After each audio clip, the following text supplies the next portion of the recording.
la de grado, ¿no? Ya, epidemiología.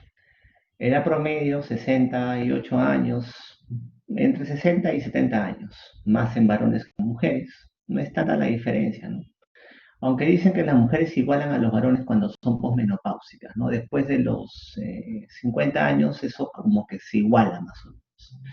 La mayoría de chicas van a ser sin elevación del segmento ST. Después de la clase tienen que saber, obviamente, por qué es importante saber que es un SIC ST elevado y no elevado. Va con muchas comorbilidades. ¿Con qué comorbilidades, por ejemplo, iría el SIC? ¿Qué comorbilidades me interesan que va el SIC? ¿Con qué comorbilidades va? ¿Qué buscarían en el paciente como antecedente, por ejemplo?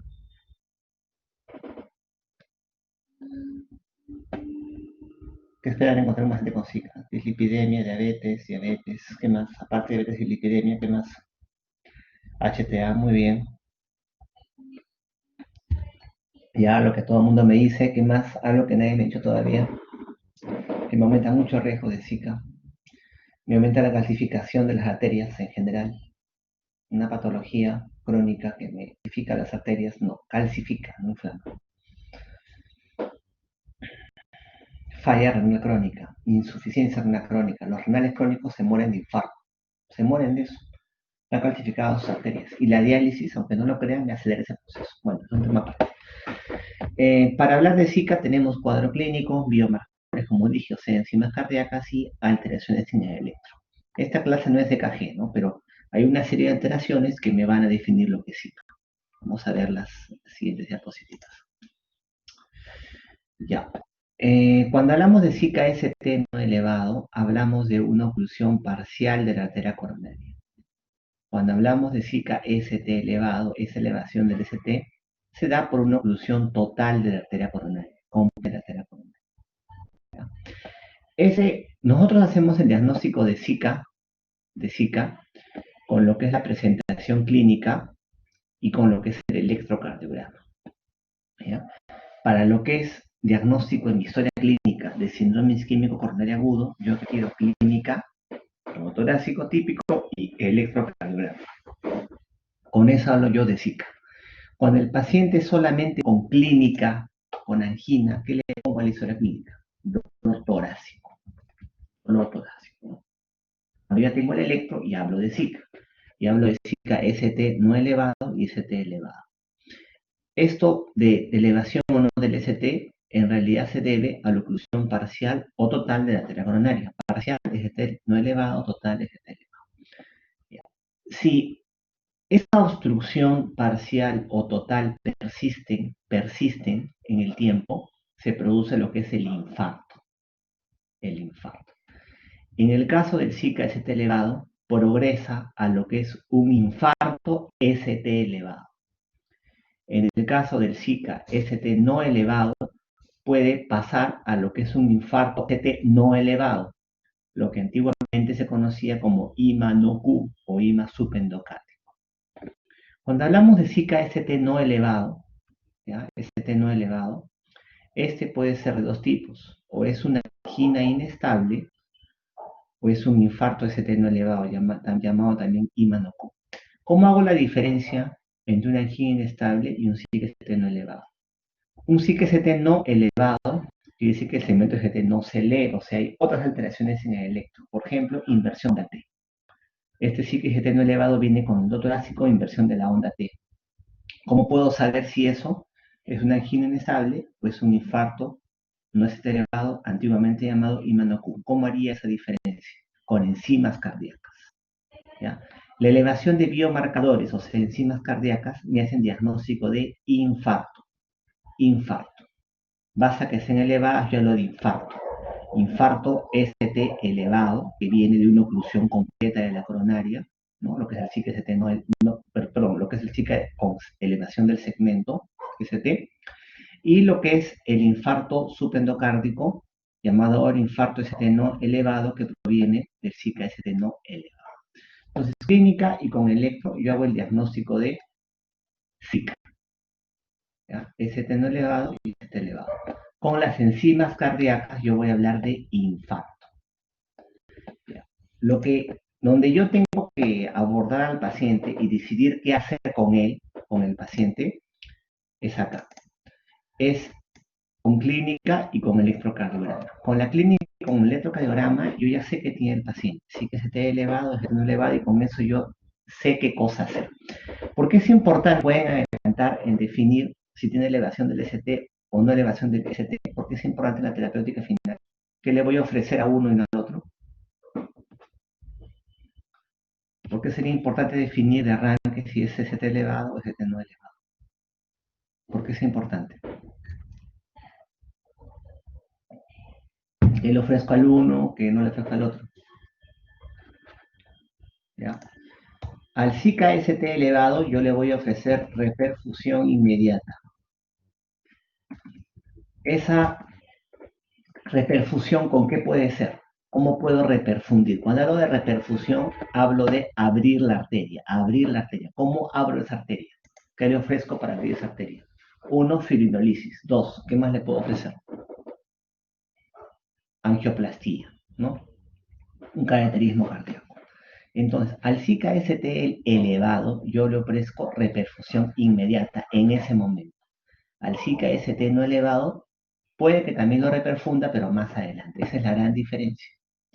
¿Para qué yo reperfundo estos pacientes? Para evitar que me hagan infarto, para evitar que se eleven las enzimas. Mi objetivo es que no se infarte. Elevación de enzimas, sinónimo de infarto. Yo no quiero que pase esto, yo tengo que actuar acá, en el cuadro anaranjado. Tengo que evitar que llegue al cuadro azul.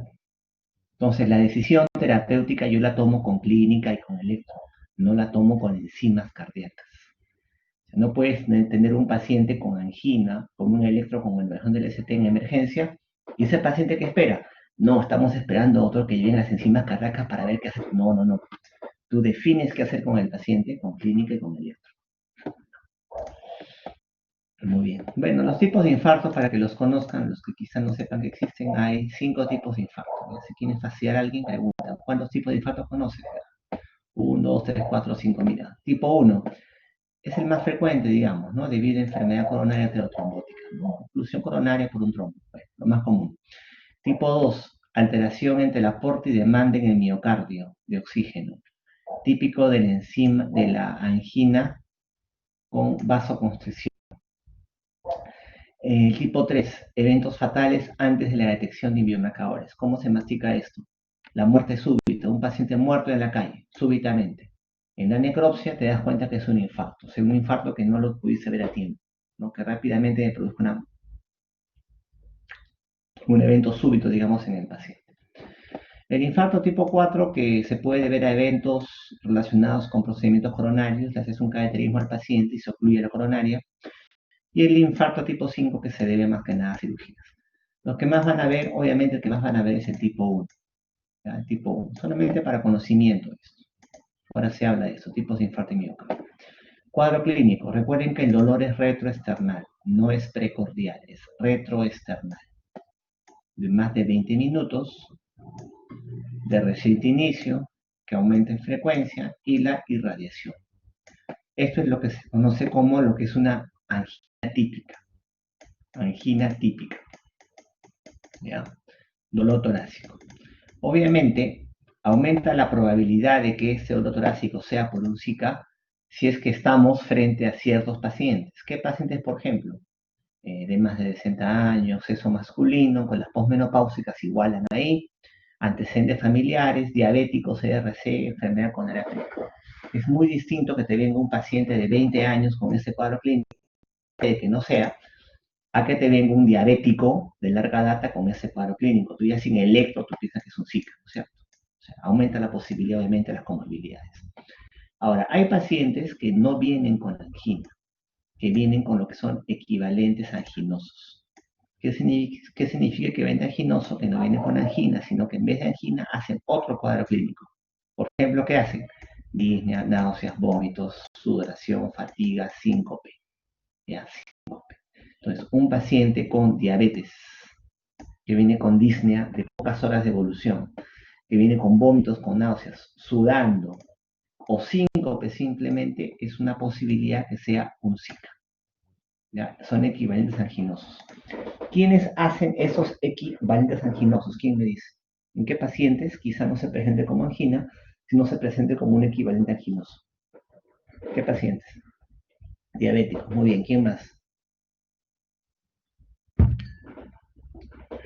Típicamente diabéticos, ¿no? No les duele. ¿Qué más? Diabéticos. ¿Qué más? Diabéticos, ancianos, posmenopáusicas y los posoperados. Diabéticos, ancianos, posmenopáusicas y los posoperados. ¿Ya? Son esos pacientes los que pueden hacer ese cuadro. Bueno, cuadro clínico. 2, electrocardiogramas. Si KST elevado, ¿qué significa? Elevación del segmento ST. Elevación del segmento ST. Si KST no elevado, ¿qué significa? Que no ocurre esto. ¿Qué puede ocurrir? Depresión del ST, una onda T invertida también, como pueden ver acá, o en algunos casos un EKG normal. Ten en cuenta que puede ser normal, sobre todo al inicio, en una minoría de pacientes, pero hay que tener en cuenta. Sobre todo en quienes vas a tener en cuenta esto, en los de grupo de riesgo. En estos pacientes, por ejemplo. En estos, digamos, se viene un paciente diabético con un dolor típico. Le tomas electro y no encuentras nada. Señor, no tiene nada, váyase de alta. ¿Le das de alta? No, pues, ¿sabe qué? Se queda un ratito, vamos a observar. Y a los 30 minutos le tomas otro electrocardiograma, porque puede ser que ya no esté normal, que ya tenga alteración. La cosa es, si KST elevado, quiere decir que la arteria coronaria se ha obstruido por completo. ¿Ya? Ese paciente, si el cuadro sigue progresando en el tiempo, en las horas, va a hacer un infarto, va a elevar enzimas. Yo no quiero que eleve enzimas, no quiero que se infarte. ¿Qué hago? Lo reperfundo. ¿Ya? Solamente con clínica y con electro. Si KST no elevado, la oclusión es parcial. Probablemente también tenga que reperfundirlo, pero voy a pensarlo mejor, más adelante quizás, no es inmediato.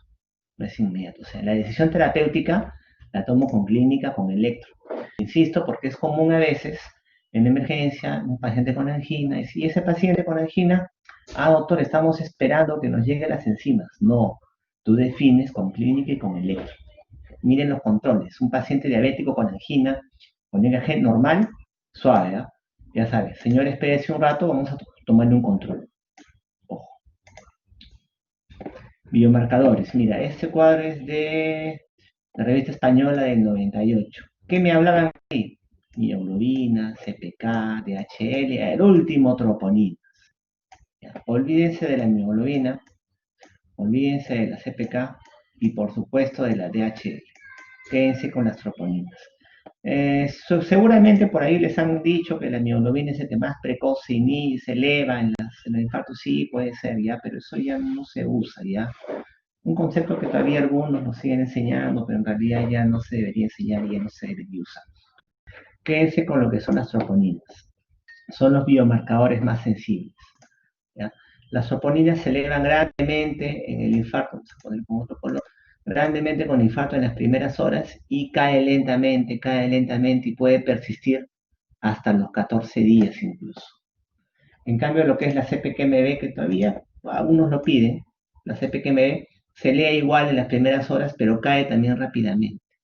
Y en los siguientes días, 3 días, ya no vas a encontrar a la CPK. La troponina, en cambio, sí puede predecir hasta los 14 días. ¿Cuánto de elevación? Más de lo normal. Doctor, pero no es mucha elevación, está elevada simplemente. Si está elevada, ya tiene daño miocardio, ya tiene infarto. Y se monitorizan cada 3 a 6 horas. Lo que me interesa es que el paciente haga curva, ¿ya? Que se eleve y que disminuya. Que se eleve y que disminuya. ¿Por qué? ¿Por qué me interesa hacer esa curva? Porque hay pacientes que elevan las troponinas, pero su curva es plana. O sea, digamos que las encuentras acá. Acá, con estas variaciones, pero es una curva plana. En cambio, en el infarto de miocardio, en el SICA, se elevan y caen. Yo busco esto, que se eleven y caen. Porque esta curva plana puede aparecer, por ejemplo, en otras patologías. ¿Ya? Por ejemplo, sepsis, falla renal, falla respiratoria, DCD, HCA, embolia pulmonar. En embolia pulmonar, el comportamiento de esas troponinas es que suben y bajan de forma rápida. En embolia, suben y bajan en 48 horas. En el resto quizás puedan persistir por más tiempo sin hacer curva. Entonces, las oponinas son muy específicas de infarto, pero obviamente la especificidad no es 100%. Otras patologías también me la pueden elevar. Pero en el Zika la característica es que suben y bajan rápidamente. Recuerda que elevación de enzimas es sinónimo de infarto en miocardio, es lo que yo quiero evitar que pase. Se relaciona la cantidad de estas enzimas elevadas, o sea, mientras mayor la elevación enzimática, mayor daño en el paciente en el miocardio. La placa de toras también es importante pedirla. ¿Por qué pedimos la placa de toras? Porque pueden contar esto. Esto es un edema agudo de pulmón, un patrón en alas de mariposa bilateral, edema agudo de pulmón. El edema agudo de pulmón se produce cuando hay infarto de miocardio, ni siquiera Zika, infarto de miocardio. Sobre todo en infarto de ventrículo izquierdo. Perdón. Los infartos de ventrículo izquierdo, mientras más extensos son, me pueden dar ese tipo de compromiso, edema pulmonar hecho cardiogénico. Mientras más severos son, hay este tipo de cuadros, edema pulmonar y shock cardiogénico. Tener eso en consideración. Y eso me puede cambiar un poco lo que es la terapéutica. Ya hemos visto entonces el diagnóstico, ya cuadro clínico, electro. Ahí con eso yo ya veo quedar al paciente y luego veo las enzimas para ver lo que es infarto. El infarto es lo que no quiero que ocurra finalmente.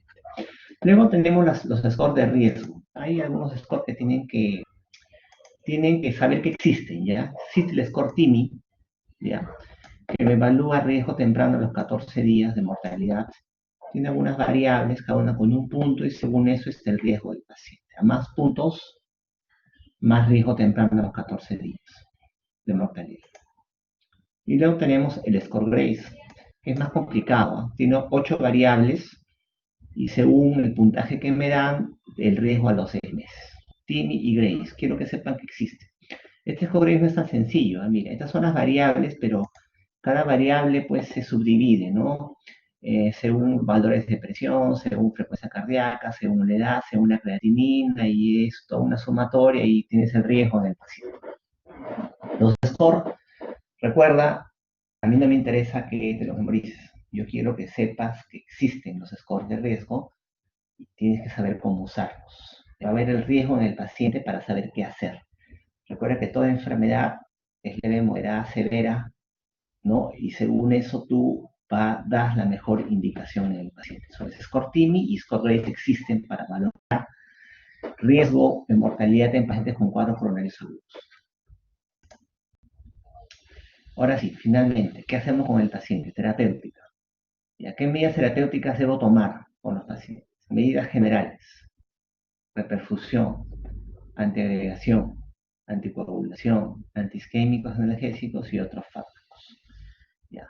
Hay varias guías de Zika, ojo, es un tema bien complejo. Yo puedo quizás dar solamente una charla de antiagregación y nada más, y toda la clase es de eso. Ya voy a dar las pautas más importantes para que ustedes sean capaces de manejar esta patología en emergencia. Es un tema muy interesante, sí, pero muy amplio. Ya muy amplio y hay varias cosas que quizá acá no se toquen. Yo quiero dar las pautas básicas para un manejo en emergencia, básico, que deben saber. Medidas generales, obviamente establecer vía aérea permeable, para ser consciente, ventilando adecuadamente, la presión arterial, mantener la saturación de oxígeno más del 90%. Si el paciente tiene un buen patrón respiratorio, ¿no? Usarás cánula binasal. Si tiene mal patrón respiratorio, usarás mascarilla Venturi o reservorio, dependiendo. Pero siempre manteniendo la saturación más del 90%. Y la saturación es más del 90%, no se requeriría lo que es oxigenoterapia. Establecer una vía endovenosa periférica. Ojo, se le pone solamente el catéter endovenoso periférico, no se pone cloruro de sodio. ¿Por qué a este paciente, por ejemplo, no le pondrás cloruro de sodio? Solamente le pones su vía periférica, pero no le pones cloruro. Sáquense de la cabeza de que todo paciente que va a emergencia le pones cloruro. Acá tienes que tener mucho cuidado. Por ejemplo, ¿por qué a este paciente solamente le pones vía periférica y no le pones de frente cloruro de sodio? ¿Por qué?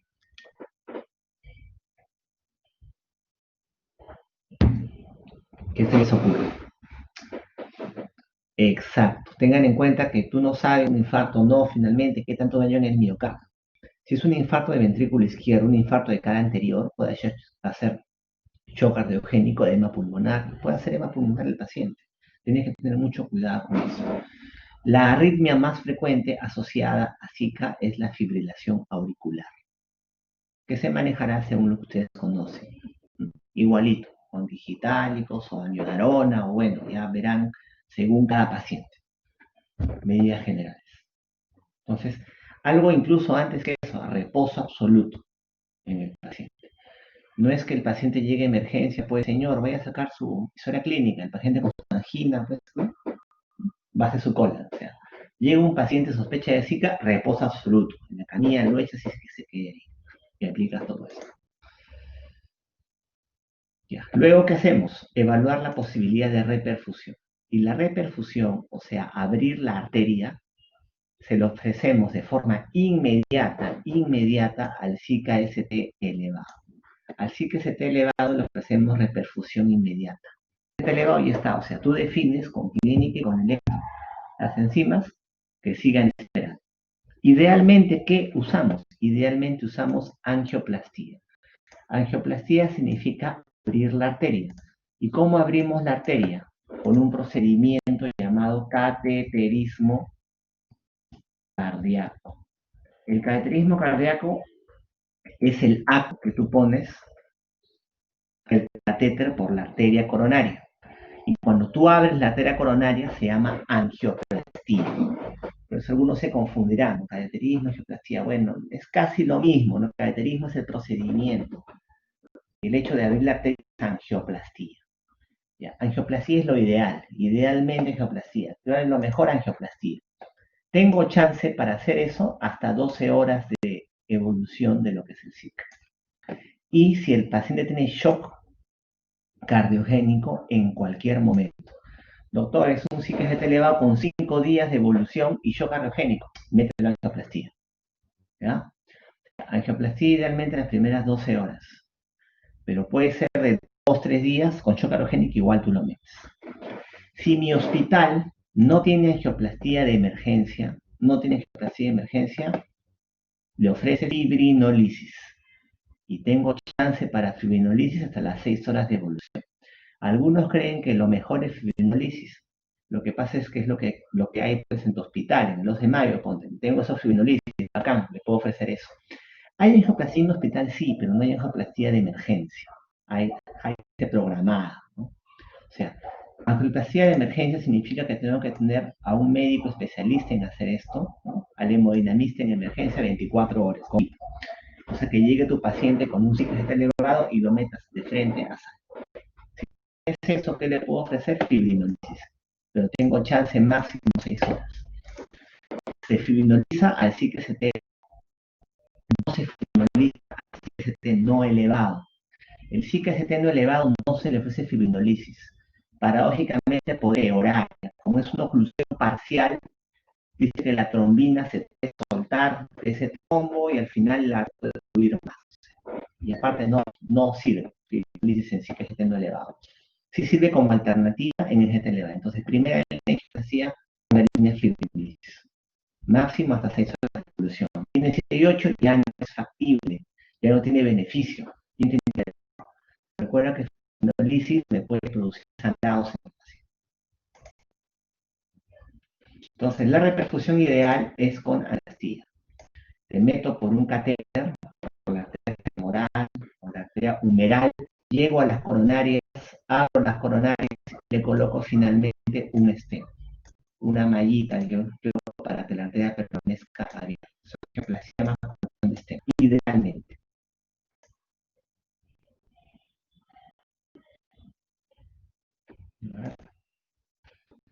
¿Qué hacemos si nos tenemos angioplastía? Le ofrezco fibrinolisis al paciente. Lo fibrinolizo. ¿Qué significa? Darle medicamentos que también me abran esa arteria. ¿Cuál es el fibrinolítico de elección? ¿Qué me dice? ¿Cuál es el fibrinolítico de elección? Idealmente es tenecteplasa. Tenecteplasa es ideal porque es fibrin específico, más específico del trombo y quizá menos posibilidad que produzca sangrados. Antiguamente se usaba quinasa, quizás bastante de eso. ¿Ya? Se usaba porque era barato y estaba bastante disponible. ¿Cuál es el problema con la cetoquinasa? Que es muy antigénico.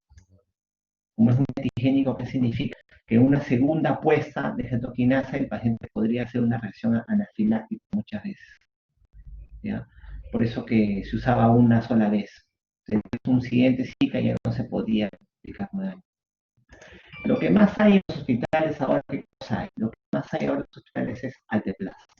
También es bueno, no es tan específico, pero también es bueno, ¿no? Seguramente me dicen Alteplast porque es lo que más ven, bueno, es lo que está más disponible ahora. Pero si tienen Alteplast, que es más específico, mucho mejor. Esto es una alternativa a la angioplastia. Tengo máximo 6 horas y solamente en Zika ST elevado. Solamente en Zika ST elevado. Tener en cuenta contraindicaciones para fibrinolisis cuando no da, porque puedo producir daño. Por ponte, paciente tuvo hace un mes un DCB hemorrágico, olvídate, vas a ganar más. Lesiones vasculares, cánceres cerebrales, infartos de 3 meses.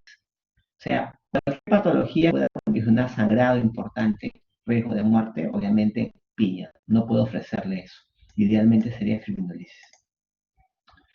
También con contraindicaciones algo relativas, digamos, ¿no? Relativas significa que yo puedo manejarlas, puedo individualizarlas, podría darle dependiendo de cada paciente. Por ejemplo, una decisión difícil, embarazo.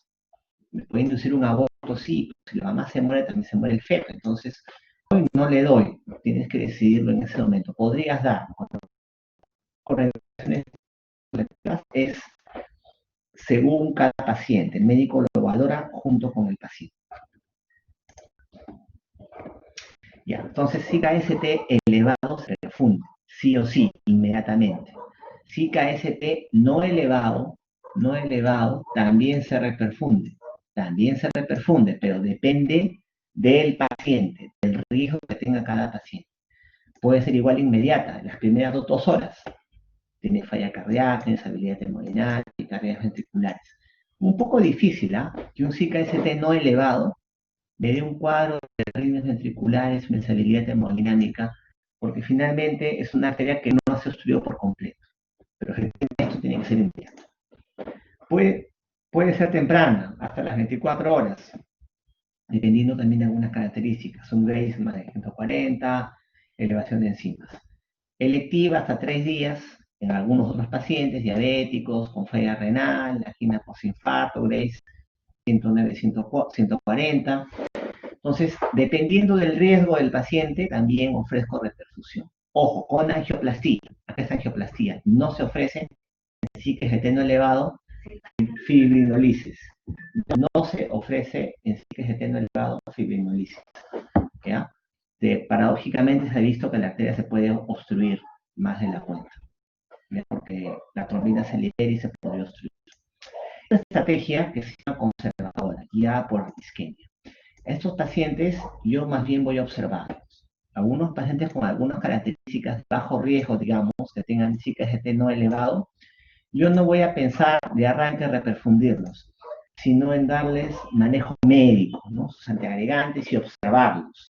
Observarlos en el ELEC, en el programa, en las pruebas de esfuerzo, y si tengo algunas características ya decidiré reperfundirlos. Esta estrategia conservadora, o sea que no le hago reperfusión, no le hago angioplastía, la elijo en determinados pacientes. En nuestro medio, la mayoría de pacientes va a manejo conservador, sea de riesgo que sea, básicamente porque no tenemos disponibilidad mucho de angioplastía. Si tuviéramos al especialista, al hemodinamista en emergencia, créanme que haríamos esto, ¿ya? Pero como no lo tenemos, la mayoría es manejo conservador. ¿Qué significa manejo médico? Y según cómo voy el paciente, ya lo meteré o no a angioplastía, pero más adelante. Primero medicamentos. Ya. Entonces, ya sale, pero antiagregación plaquetaria. ¿Qué doy siempre? Siempre le voy a dar aspirina. Aspirina y algo más. Tienopiridinas. Las tienopiridinas son clopidogrel, ticagrelor y prasugrel. Estos dos últimos tienen un gran poder antiagregante. Muy buen poder antiagregante. Obviamente también tiene más riesgo de sangrados en los pacientes.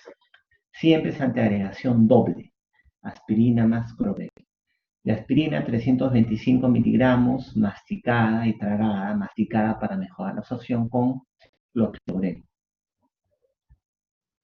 de 300 miligramos, igualito.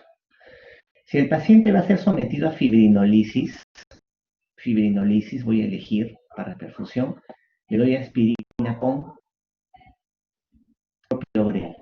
No voy a usar, si voy a fibrinolizar, ni ticagrelor, ni el prasugrel. ¿Por qué? Porque como tiene un buen poder antiagregante, hay riesgo de sangrado. Y al darle una fibrinolisis va a complicar ese. Por eso, si hay fibrinolisis, prefiero darle el clopidogrel, aspirina con el clopidogrel. En cambio, si el paciente va a ser sometido a angioplastía o no perfundidos, o sea, no voy a hacer ni fibrinolisis ni angioplastía, ahí sí podría usar los otros dos. ¿Ya? Entonces, estos dos antiagregantes que quizá para ustedes sean nuevos, el ticagrelor y el otro, estos tienen un gran poder antiagregante y tienen mucho riesgo de sangrado. Entonces, si dos fibrinolisis no los usaré, clopidogrel será quizá mucho mejor en este caso, porque podría producir más riesgo de sangrado. Pero si no voy a aplicar fibrinolisis, voy a hacer angioplastia, simplemente no voy a hacer nada con el paciente, sí podría. La integración dual, doble, aspirina más el otro, la doy doble por lo menos por un año, por lo menos un año. Luego del año, el paciente se queda solamente con aspirina 100 miligramos. Dosis de ataque de aspirina 325. Y luego sigamos cada 24, junto con el otro integrante por lo menos por un año. Tener en cuenta eso. Aparte de la integración que voy a dejar anticoagulación. Si es un CKST elevado o no elevado sometido a angioplastia, se prefiere usar heparina sódica. Si va a ser fibrinolizado o no reperfundido, voy a usar lo que es enoxaparin. La cosa que sea anticoagulado. Anticoagulado por lo menos por 72 horas. El paciente llega a tu guardia, lo antiagregas, evalúas la posibilidad de reperfusión y también lo anticoagulas. Esto es en base a las sugerencias de estudios. Los estudios en angioplastia han sido con sódica, en fibrinolisis no reperfundidos con enoxaparina. Se puede usar de forma indistinta. Algunos dicen de que como la angioplastia es un procedimiento, y en el procedimiento a veces el paciente puede sangrar y está anticoagulado. Recuerden que la heparina sódica tiene un antídoto específico. En cambio, el enoxa no tiene antídoto. Entonces, voy a hacer un procedimiento que puede sangrar y está recibiendo heparina, voy a requerir un antídoto, preferiría usar heparina mejor, que tiene un antídoto específico. Pero si hago un procedimiento y sangra y doy enoxa, como no tiene antídoto, quizá tenga más problemas. Bueno, la cosa es que lo puede usar de forma indistinta. Ahí están las dosis. Dosis heparina para por vía endovenosa. ¿Ya? ¿Cuánto tiempo la doy? La doy por 3 días. Recuerda que en la antiagregación doy por un año doble, después solo con la aspirina. La anticoagulación es por 3 días hasta 5 días, dependiendo de cada paciente. ¿Qué más tengo que dar a los pacientes? Fármacos antiisquémicos y analgésicos. Antiisquémicos. Tengo que abrir esa arteria, dilatar la arteria para que llegue más sangre al miocardio y también el paciente no sienta molestias, ¿no? ¿Qué es lo que usualmente damos en emergencia? Nitroglicerina sublingual. Viene 0,3 a 0,4 cada 5 minutos por algunas dosis. Pero la verdad es que la mayoría de pacientes no va a ser con esto. O sea, obviamente, pues mientras preparan todo, le van a dar la nitroglicerina sublingual. Pero no sean malos, o sea, los pacientes no van a ir bien solamente con esto. La mayoría o casi todos requieren manejo endovenoso. El manejo endovenoso es con ampollas de nitroglicerina. Las ampollas de nitroglicerina vienen de 25 miligramos.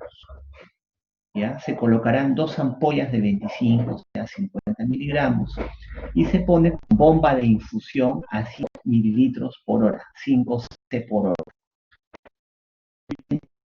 Dosis de del paciente. Si calmó la angina, se queda con esa dosis. Si sigue con dolor, se sube la dosis. El RAM que más se van a dar cuenta es la cefalea en el paciente. Mucha cefalea. Entonces, evaluación de reperfusión, antiagregación doble, anticoagulación y fármacos antiisquémicos, nitratos, abrir la arteria. Vía oral inicialmente, eso es algo que van a usar en emergencia, pero con eso no es suficiente, pues tienen que dar nitroglicerina también endovenosa. ¿Qué más pueden usar? Sobre todo si el paciente sigue con dolor torácico, no siempre, solo si sigue con dolor torácico, sulfato de morfina. Acuérdate que el dolor torácico te aumenta las catecolaminas, y va a haber más dolor torácico, quizás más isquemia en ese paciente por la catecolamina. Sulfato de morfina puede servir. Aparte de la morfina, ¿para qué puede servir en estos pacientes? Es un venodilatador, ¿ya? Y como tiene esa función, me puede mejorar el edema pulmonar. Me mejora el dolor y me mejora también el edema pulmonar. No siempre se deja, solamente si el dolor no cede con glicerina, se coloca morfina, por efecto analgésico y efecto venodilatador, mejora el edema pulmonar. Los AINES se han asociado a mayor mortalidad en el paciente. ¿Qué más puedo dejar en los pacientes? Beta bloqueadores. La función del beta bloqueador en el Zika, ¿cuál es? Disminuye la frecuencia cardíaca, y si baja la frecuencia cardíaca, disminuye el consumo de oxígeno por parte del miocardio. Yo quiero que la frecuencia cardíaca se encuentre acá entre 55 y 60 más o menos, ¿ya? Al bajar la frecuencia cardíaca, disminuye el consumo de oxígeno por parte del miocardio y obviamente menos dolor torácico. Obviamente, antes de dar beta bloqueadores, tengo que ver que no tenga shock cardiogénico tu paciente, el edema pulmonar, porque eso podría empeorar. Antagonistas de canales de calcio son alternativas, nunca son primera línea. Recuerda que también, si es un infarto extenso, puede bajarme el gasto cardíaco en algunos casos. Finalmente, otros fármacos, YECAS o ARA2, no son fármacos de emergencia, son fármacos, digamos, de terapia de mantenimiento. ¿Cuándo los voy a dar? Cuando el infarto de miocardio me ha bajado mucho la fracción de eyección. Se ha dado tanto compromiso de fracción de eyección en el paciente que la baja a menos de 40. ¿Ya? Cuando una fracción de eyección baja, puedo dar YECAS o ARA2 al paciente con infarto de miocardio como antirremodelamiento cardíaco para evitar la fibrosis de miocardio, independientemente que sea no hipertenso. Lo mismo, si tengo una fracción de eyección baja, le puedo también al paciente espironolactona, antialocerónicos, también por el tema de remodelamiento cardíaco. Estatinas también, ojo, estos fármacos no son de emergencia, esto no vas a dejar, digamos, en la atención inicial. La atención inicial, tu electro, antiagregación doble, anticoagulación y sus vasodilatadores, nada más. Esto ya lo dejas en piso a los pacientes. YECAS ARA2 antialocerónicos, sobre todo en baja fracción de eyección. Estatinas se dejan independientemente que esté alterado en el perfil lipídico en estos pacientes.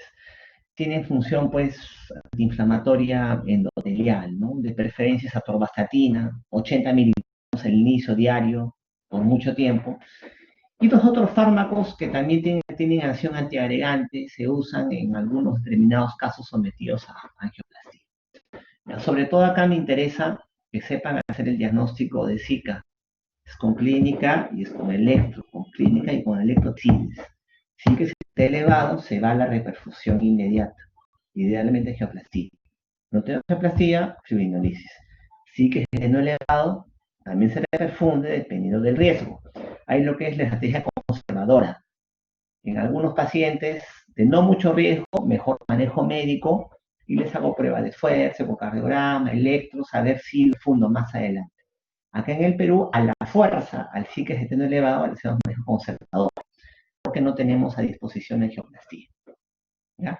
Y en el evento agudo, no olvidar la antiagregación doble, aspirina, con otro antiagregante más. Y esa doble la mantengo un año. Después del año solo se queda con aspirina 100 miligramos de por día. ¿Qué más le dejo? Anticoagulación, aspirina sódica o enoxaparina. La preferencia, si en base a los estudios finalmente, se deja por 3 días por lo menos, hasta 5 quizás, y vasodilatadores. Nitroglicerina y su sorbida sublingual, ya sabes que tienes que dejarlo, pero eso no va a ser suficiente. Ya le pides el endovenoso, nitroglicerina endovenosa. Si no cede con eso la angina, le doy morfina, que también tiene efecto venodilatador y mejora la contracción pulmonar. Y no se olviden también de los beta bloqueadores. El objetivo del beta bloqueador es bajar la frecuencia cardíaca y así disminuye el consumo de oxígeno por parte del miocardio. Obviamente, para dar beta bloqueadores, tengo que ver que sea un paciente que no esté en shock cardiogénico ni tenga edema pulmonar. Y los otros fármacos, pues también considérenlos más adelante, yecas, antilocerónicos, estatinas, como manejo a largo plazo, no en emergencia. No se desesperen en sus CRPs de emergencia dejando torbatina, yecas, no, olvídense. ¿Ya? Estos agregantes, inhibidores GP, 2B y 3A, se dejan en algunas circunstancias en determinados pacientes sometidos a castillo fibrinolisis, dependiendo de cada caso. De cada caso. Ya, esto es lo que es la aproximación general de lo que es el Zika en emergencia, que es lo que me interesa que sepan con médicos generales. Como les dije, manejo de Zika es muy amplio. Hay una guía para cada cosa, una guía para antiagregantes, una guía para anticoagulantes, una guía para repercusión. Es un tema bastante complejo, pero que creo que acá tienen ya un panorama general que todos entienden. ¿Alguna pregunta? ¿Todo claro? Por favor, después de esto, cuando sean internos, no sé cuándo se normalizará eso, en el 2023, cuando tengan dolor torácico y un electro ya con elevación o depresión del ST, no esté en las enzimas. Ya, no, doctor, estoy esperando las enzimas, ¿no? Las enzimas se celebran cuando hay infarto, olvídense de eso. O sea, ya, si ya se infartó, ya fue el miocardio. Yo quiero evitar que el paciente se infarte. La enzima es complementaria, ya viene luego. Tú ya actúas con clínica y con electro. Solamente clínica, dolor torácico. Clínica de electro, Zika. Clínica, electro, infarto. Esa es la secuencia. Se camina emergencia, o sea, si puedes darla antes, mejor, no hay problema. Claro, claro. Se deja una sola vez esa antireacción dual. Aspirina más otro antiagregante dependiendo de cada caso. Una sola vez. La guía dice masticada y tragada. ¿Por qué masticada? Mejora la absorción.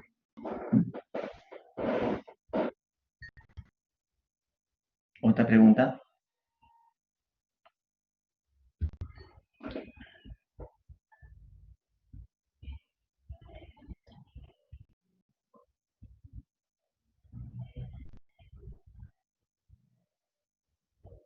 ¿Preguntas, chicos? ¿De Zika?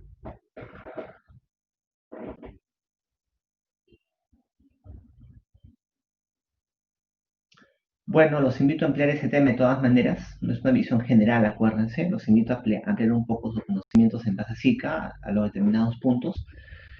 Ya nos veremos la siguiente semana, me parece, con manejo de lo que es tuberculosis. ¿Ya? Nos vemos entonces con mi grupo de práctica, nos vemos en un... Nos vemos, chicos.